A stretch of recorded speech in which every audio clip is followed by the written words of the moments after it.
Hi, and welcome to the OKR Implementation Masterclass. In this video, we're going to look at bringing your organization from 0 to 1, or from we've never heard of OKRs to your first full quarter and beyond.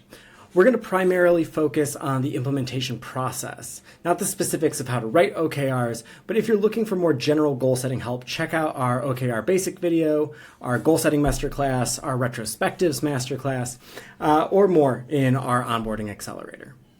For this, we're going to really just focus on that process because OKRs are a relatively simple process that can have a really major impact on your business. But in order to achieve that impact, we're going to need to have buy-in from the team, and we're going to need to support them as they navigate through that first experience using OKRs. So when we're thinking about rolling out an OKR process, it's really going to look like something like this. First, starting off with a good amount of planning, moving on to introducing OKRs to our teams, before we then start to talk a little bit more about training and enablement, getting them up to speed with how this process is going to work. Beyond there, then we're going to really lean into that OKR cycle. So once we hit day one of Q1, we have our OKRs up and running to go, being able to launch in from there and making sure that we're then continuing to enable our teams to make the right decisions to be able to approach their OKRs appropriately and be able to be successful with them at the end of the quarter. Finally, we're going to look at doing some retrospectives, making sure that this isn't just a process that we've rolled out, we hope works, and then we continue doing blindly from quarter to quarter. That's not going to really get us good results. We want this to be something where our teams can learn information from us. And then finally, at the very end, we'll talk a little bit about some of the mistakes to avoid as well.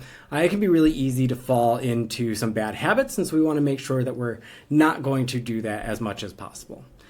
So to jump right on in, let's talk a little bit about planning out our OKR process, because if we skip this step, we're going into this with a hope instead of a plan that can get us to success.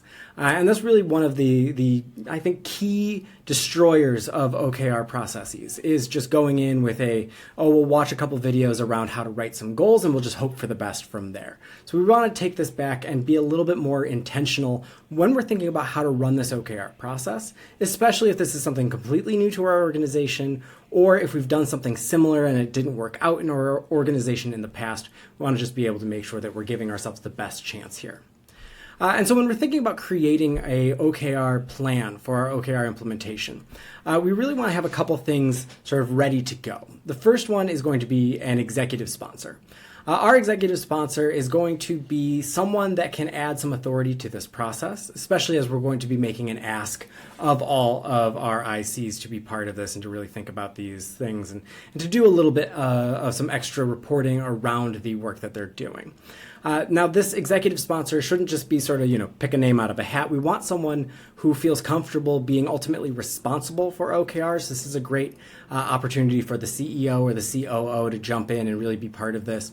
But they're also going to need to be someone who's really excited about OKRs. And I know that might be something that folks think is a little bit weird to be excited about OKRs, unless you're someone like myself who nerds out over them. But someone who really can understand the point of it, understand the vision behind OKRs, and can be a driving force for it. Not just someone who's going to check the box about being in some meetings. Now, this is going to be someone who needs to be in the OKR meetings. They're going to need to be the voice of the executive team, which means that they need to be the voice of the company. With OKRs, we're generally going to have two levels of OKRs, if not more. Top-level company goals, and then team goals or functional goals. When we're talking about those top-level company goals, we need someone who is going to be in the position to be able to explain, why is this a company goal? What is this leading to? What is this work that we're doing really tying up into? And that's going to be someone on that exec team who can speak to those different goals with that level of authority that we need in order to keep the team understanding that this isn't just something that we're going to try out and hope for the best. This is something that we're all going to actively work on and engage with. Underneath our executive sponsor, we then need an OKR program owner. Our executive sponsor has tons of other responsibilities. Our CEO is not going to spend the majority of their week focusing in on how do we get the best dashboard for our OKR reporting. For that, we need someone who is going to really just be focused on the OKR program. They're probably still going to have a lot of other responsibilities as well. But this is someone who has a lot of strategic planning, who has a lot of day-to-day operational work with the teams that are going to be working on these, and who's going to have the authority to go to them and make sure that they are doing the things that they need to be doing. So this is generally where we see a lot of chiefs of staff come in, folks from the operations team who are under the COO, who still might be part of that and want to drive a lot more of the strategy. If you have a chief strategy officer, you might end up with an exec sponsor who is also your OKR program owner. It really just depends on your organization. But whoever our exec sponsor is, they're the ones lending the authority. The OKR program owner is the one who's really going to be driving this process and checking in with everybody along the way. So they're going to be a lot more hands-on in this role. Underneath them, we then have our OKR champions. And our OKR champions can kind of take a lot of different shapes, but really this is just going to be someone on the ground who's going to be working directly with a specific team who's working on our OKRs. So if we're thinking about our sales organization, our account executives might have their own OKR champion. Our customer success team might have its own OKR champion. We want this to be someone where the folks who are doing the day-to-day work towards the OKRs can come to with questions, can come to about, hey, how do I do this reporting? How are we supposed to run these team meetings about our OKRs? These are the people who are going to be more embedded. So they need to be subject matter experts on OKRs, not quite to the same level as the OKR program owner, but to a pretty significant extent where they can answer questions about how do we structure a key result? How do we do check-ins? What is a task? How do we add tasks in here? Are we going about this process in the right way? These are the people that we want to have still embedded. And we're really looking for like one person per team or per function if you have some smaller teams or some smaller functions. So in that example around having one in AE, one in CS, we might just break that down and just say we're going to have one person for the whole sales org who's going to be our OKR champion, who's going to report up to the OKR program owner and work with them for just this one particular function. Now, outside of this person, we're also going to have our functional leaders going to be part of this as well. These are the people who are ultimately responsible for being able to deliver the OKRs for their function or for their team. So they need to have a good understanding about how OKRs work and how they are going to work with their team to approach these OKRs and to be able to hit those OKRs. Now, our champions and our functional leaders, very similar to our exec sponsor and our program owner, there's going to be times when these might be the same person. Our support function head is going to also be our champion because they really love OKRs. Now, our champion might be an IC, so they might be different people. So this is a great opportunity for giving folks some additional responsibilities. We want to bring someone up and give them that additional opportunity. It might be someone who's not in management or not in leadership that can still be that champion role. Finally, we're going to want to have an OKR playbook. And when I tell people this, I usually get a couple either blank stares or a look of worry about like, oh, now I have to go develop this very large piece of information to work my team through this. But that's not the case. An OKR playbook is really just going to be the sort of quick source of information for your team about what am I supposed to do, and if I need help, who do I need to go talk to. So if we look at an OKR playbook, we're really just wanting to have a couple pieces of information in there. First is the purpose of OKRs. If we don't really have a good reason why we're doing them, oh, well, because the board said that they're a good thing to do, oh, because our boss read a book about it and now we have to do it, people aren't going to be as excited about the process, if not checked out on the process. If we have a good why, a good purpose for why we're doing this, it's going to be really useful. And a lot of that can come from our North Star for our organizations. And that's generally your mission statement, your mission and vision. And this is going to be a good thing to encapsulate in an OKR playbook, just so that you know, hey, this is what I'm supposed to go and really think about. You know, the reason that we have this objective this quarter is because it pushes our company more towards fulfilling its overall mission. So we want this to be something that can tie everything together, all those little pieces. I do my day-to-day work to support my OKR, to support the overall company mission.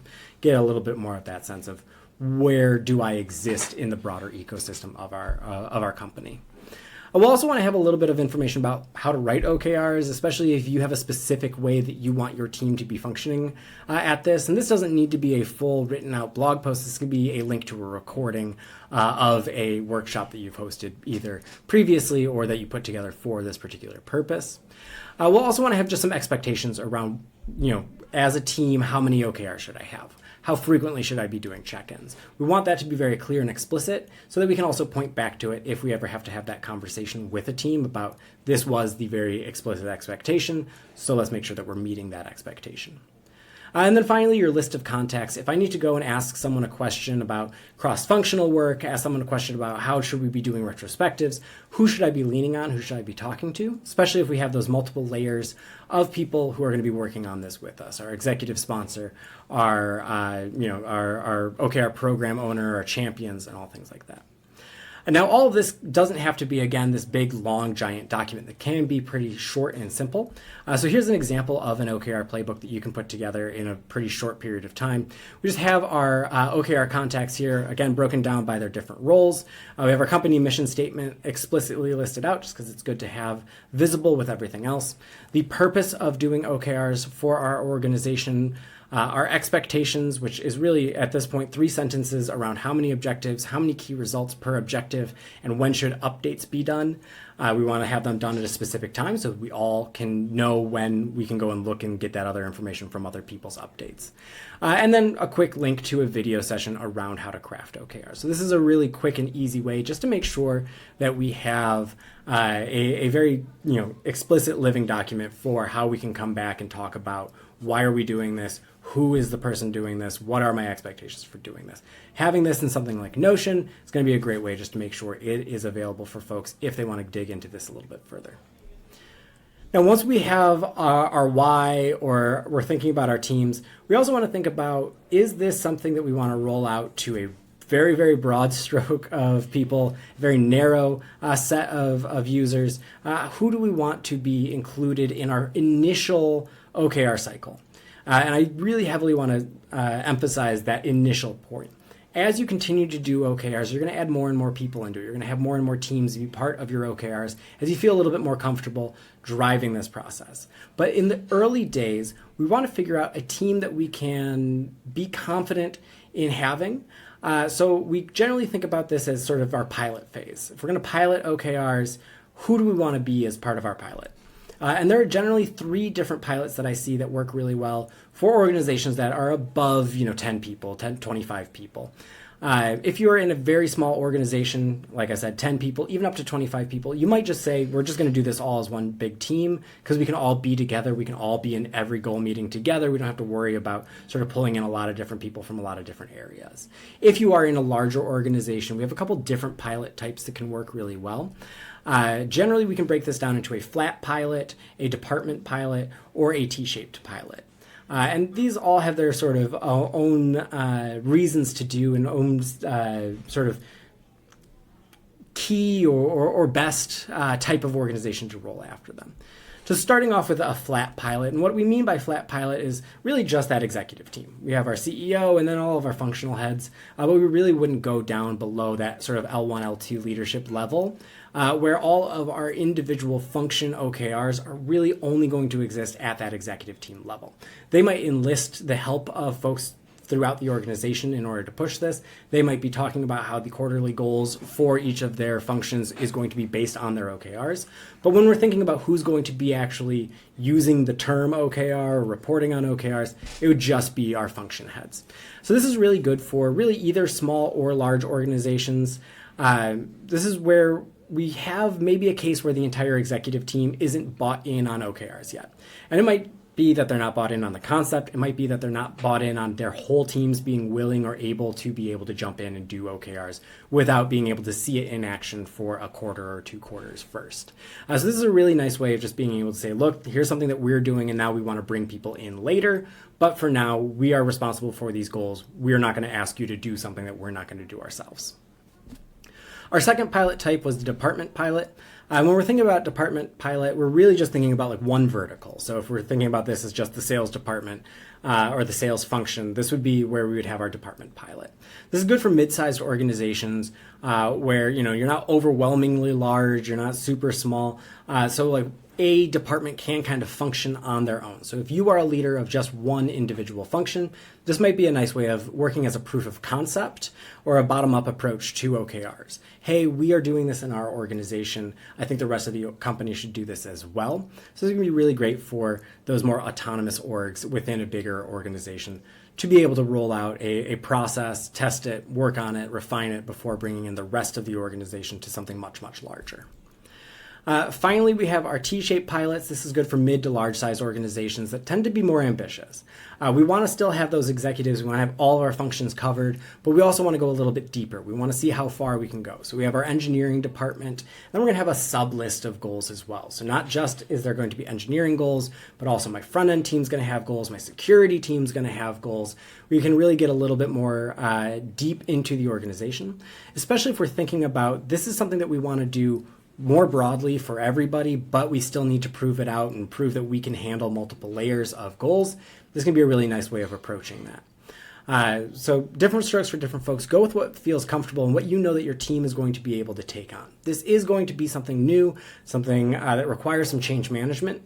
So we want to make sure that we're not sort of overwhelming everyone in the organization all at once if we don't have to. Once we pick our pilot team, then what? We want to then start to think about how do we roll this out to everybody, especially if you are going with something like a T-shaped pilot or with your whole organization all at once. This initial rollout is going to be really key to making sure that you can get everyone on board and not just start to say, hey, we got to do this by next week. Let's get on board without having that time to teach everybody about how to do this. So if we're thinking about an OKR timeline, from we've never done OKRs before to, hey, we want to start doing OKRs in, let's say, Q2. So I'm going to do calendar quarters here.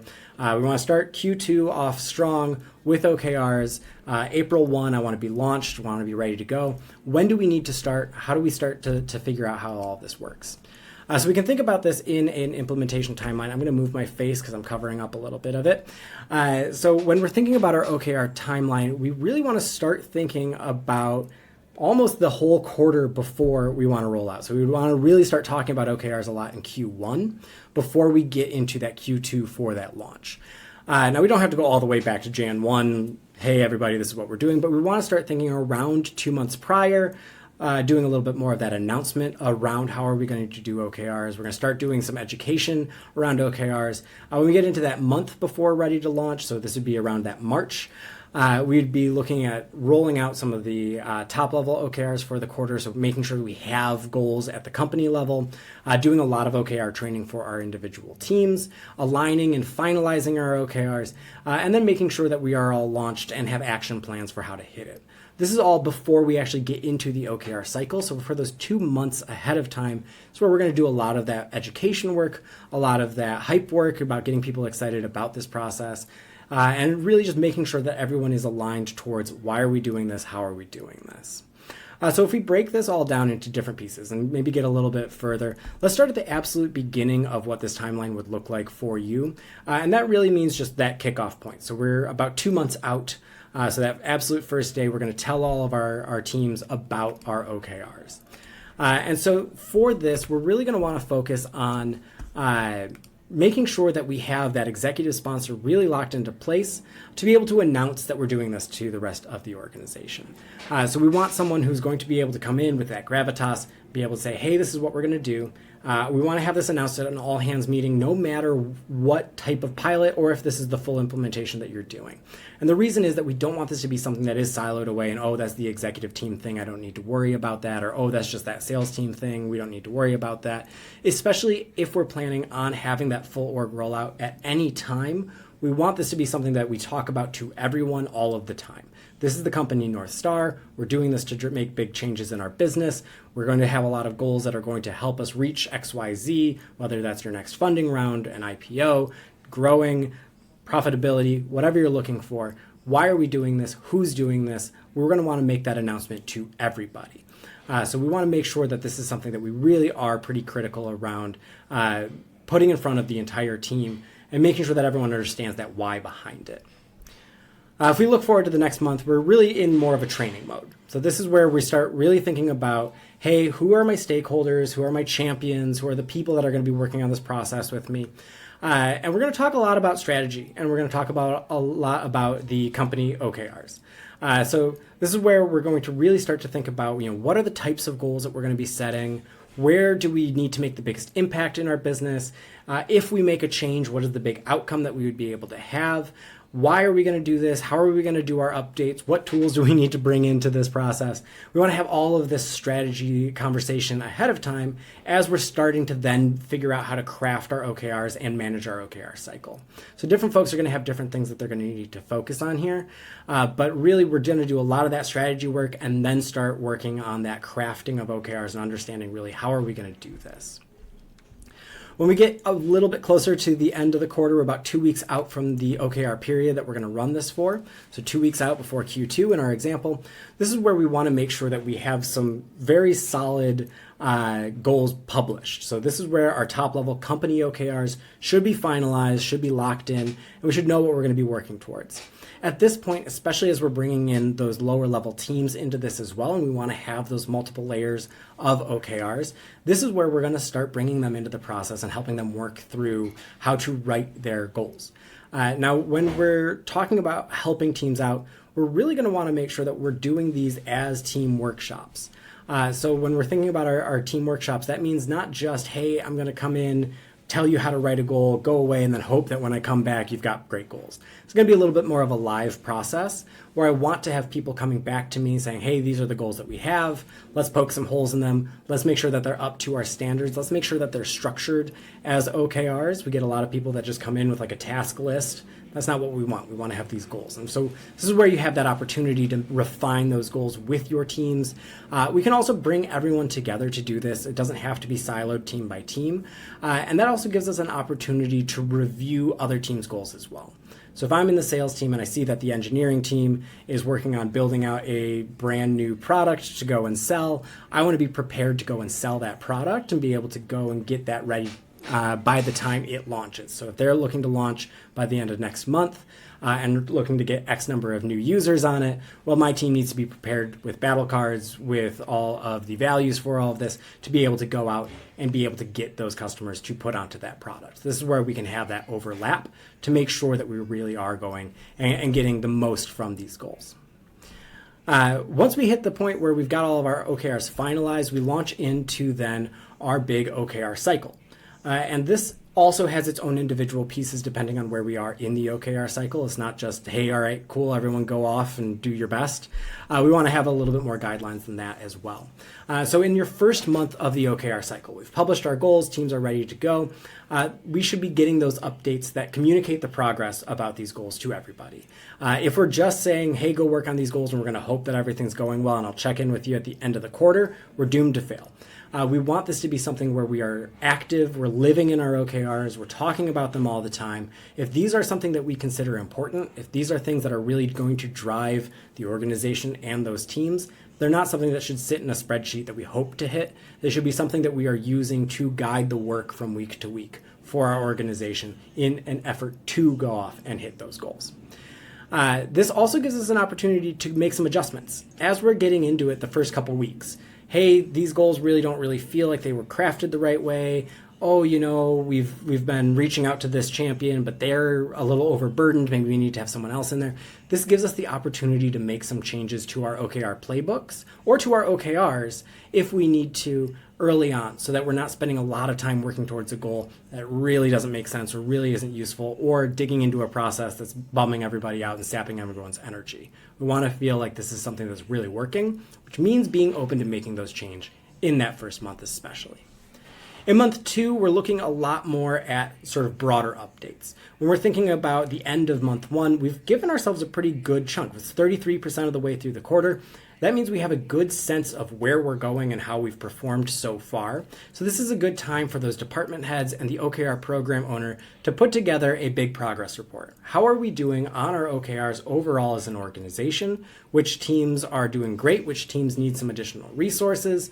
So this is where we have that opportunity to put together a broader report to be able to deliver both to the executive team, to the board, and then also to our team that are working on this. Where do we have some opportunities? Where do we have some successes already? That means meeting with the teams. That means talking to teams directly to get feedback, both on their goals and on the process. And it also means not saying like, all right, cool, if we're doing well, everyone gets a thumbs up, we keep moving. If everyone's doing poorly, I start to go yell at people. That's not how this is supposed to work. When we're thinking about OKRs and talking about especially that first month, we want to be highlighting opportunities to do more, or opportunities to have more collaboration, or opportunities to put more resources into a goal that's critical. But we also want to highlight wins. Where are teams outperforming expectations? Where are teams being able to rally around their OKRs in a really significant way to be able to drive some progress? This is going to give us a lot more that we can go off of that can help us, especially as we hit that last piece of the quarter. Now, once we get into month 3, this is really where we start to figure out how we've done. And so, especially at the end of the quarter, our executive sponsor and our OKR program owner are going to present our results as an organization. Now, this definitely switches to the executive, because not only are they the one responsible ultimately for the success of the whole OKR program, but again, we want to make sure that this isn't something that's just being done sort of toiling at the team level. This is something that everyone really cares about and that the executive team is looking at and is using to make strategic decisions for the business. Now, we want to present all of this at an all-hands meeting, just like when we announced the initial OKR process. And we want to then use that not only to say, hey, this is what also went really great, this is what didn't go so great, but also for the teams, their time with these particular OKRs isn't over just yet. We want them to do a retrospective on it, because retrospectives are really critical for making sure that this isn't just sort of a rote process that we're going through, but something where we can learn and grow from quarter to quarter.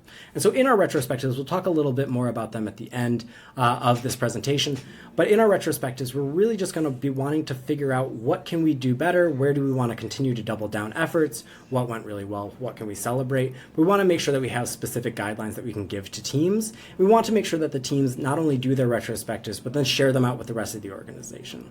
If we learned that, hey, going from bi-weekly updates to weekly updates ended up giving us a ton more data and let us work a lot more efficiently, we want everyone to know that, not just that one team to be able to feel good about it. We want to take that knowledge and be able to share that out and to make sure that everyone can feel good about, oh, this is actually something that could really work for us. At the end of that cycle, it's just rinse and repeat. So at that point, you just want to continue to do your OKRs. So again, about a month before the end of the quarter, start to think about what our company goals going to be. 2 weeks before the end of the quarter, have a published set of top-level OKRs and let teams start working on that next quarter as they're finalizing and finishing up what they have already done. Now, just because we have launched into the OKR cycle, or you have the OKR cycle ready to go, doesn't mean that we can't still continue to up-level our teams as they're working on it. And so throughout the OKR process, especially in that beginning stage, but then when we get a little bit further into it as well, we're going to really want to focus on training and enabling our teams to be successful with goals. And so when we're thinking about trainings, we mentioned a little bit of them earlier. Like we want to have a few different specific training calls that we have set up for our different personas that are going to be working on our OKRs with us. And so our first big training, and one that we should think about as you roll this out, is your OKRs for leaders. And this is going to be executive focused. So for the rest of the executive team who's not going to be our exec sponsor, what do they need to know about OKRs? They're going to need to know about writing OKRs, because they're going to be very integral in that actually initial crafting of company level OKRs. They're also going to need to know how to work with their teams to drive adoption. So what do I need to do for change management? What do I need to do to make sure that my teams understand why we're doing OKRs? Where's the battle card? What do I give to my team? How do I talk to them about this? This is all what we want to have available for those leaders who are going to be part of this OKR process. For our OKR facilitators, this is going to be our champions, our functional heads. We want to have a facilitator workshop here as well. And this is really just thinking about training our trainers. So anyone who's going to be working directly with teams about how to write OKRs, how to work on OKRs, this is where we want to make sure that we're building up that subject matter expertise, making sure that they understand how to talk about goals, how to work on their OKRs. This is where we want to make sure that they know how to also go in with that change management piece as well. With teams that are used to thinking in output, hey, I've already done my 15 tasks for the week. we're going to shift into this thinking about outcome. How do those pieces work together? We'll talk a little bit about that in a minute as well. But we're going to want them to really be prepared for answering questions and working with teams about the process and about writing those goals themselves. Finally, we want to have those OKR writing workshops. This is where all of the teams can come in and get that feedback on writing their goals, have some drafting exercises, run an actual training about how to write OKRs. Again, see the Goal Setting Masterclass if you want some more information on that. But this is where we want to have those available for the teams. We shouldn't think about OKR writing workshop as a once and done kind of workshop. This is something that we want to have multiple times throughout the sort of lead into our OKR cycles. We want to make sure that we have those available for folks as they need them. Now, once we are all trained and ready to go, this is where we have execution. And when we're thinking about executing on our goal life cycle, and again, we have a goal execution masterclass here as well, so I'm not going to get too deep into this. But once we hit the goal cycle for executing, we're going to look at this in sort of 4 different pieces. We want to roll out OKRs to our whole team. And when we're rolling out OKRs, what I mean by that isn't that we want to give everyone their OKRs. That's cascading goals throughout the organization. And that really isn't going to get us a lot of buy-in from our teams. Teams generally should write their own OKRs after the company OKRs are established. Usually we see when we give that expectation that here are the company goals, you need to write a set of goals that align with this. Teams do a really good job of finding where they have opportunities to align. So our sales team is going to align with a revenue metric. Our engineering team is going to align with a weekly active metric that we're trying to track. Anything that's big, they know how to adjust and hit those goals. So we want them to feel really aligned with it and have ownership of those goals. They're going to be a lot more likely to want to push themselves a little bit further if they feel they have that ownership. Now, after goals are written, they should be shared with everybody. And this, again, should happen a little bit before the beginning of the quarter. And we want this so that we can look at other teams' goals and be able to align efforts or deduplicate efforts. So if we're both working on something, but we might be going in 2 different directions, we should nip that in the bud early on so that we're not trying to do the same thing, but wasting resources doing it in very different ways. We can then commit and join together and jump into the quarter, really being able to focus on what we want to do and how are we going to get there and how are we going to be a unified front when we're trying to get there. The next piece here is creating action plans.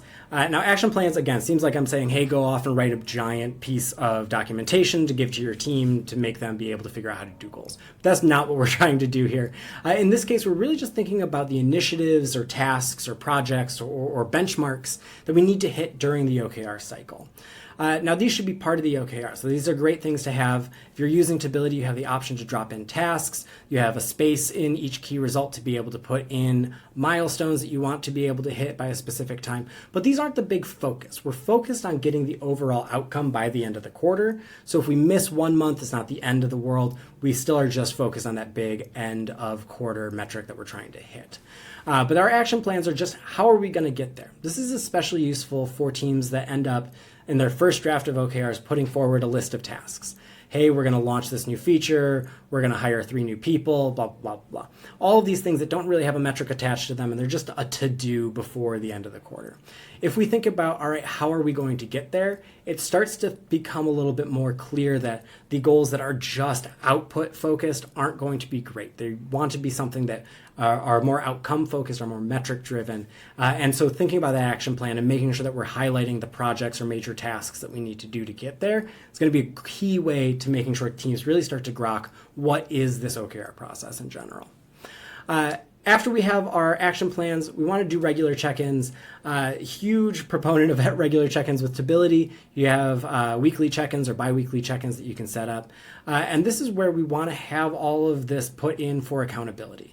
And it's not just with giving those goal updates. That is really critical about updating our metrics. But we also want to understand our confidence for things that are sort of non-measurable. So if we are tracking towards a specific measurable goal, what are the intangibles, or what are the things that the team might know that are going to block our progress that metric isn't going to show us? We want to understand that confidence level when we're talking about our goals. We also want to share changes from the previous week. We did 25% better than we did last week. Great, let's talk about that. We also want to call out those blockers that we can then rally around and get past as a team. So we don't just sort of get bogged down and, oh, well, I know that there's something coming, but there's nowhere for me to highlight that. This is the place to highlight that. And then finally, we're going to look at scoring and reflecting at the end of the quarter.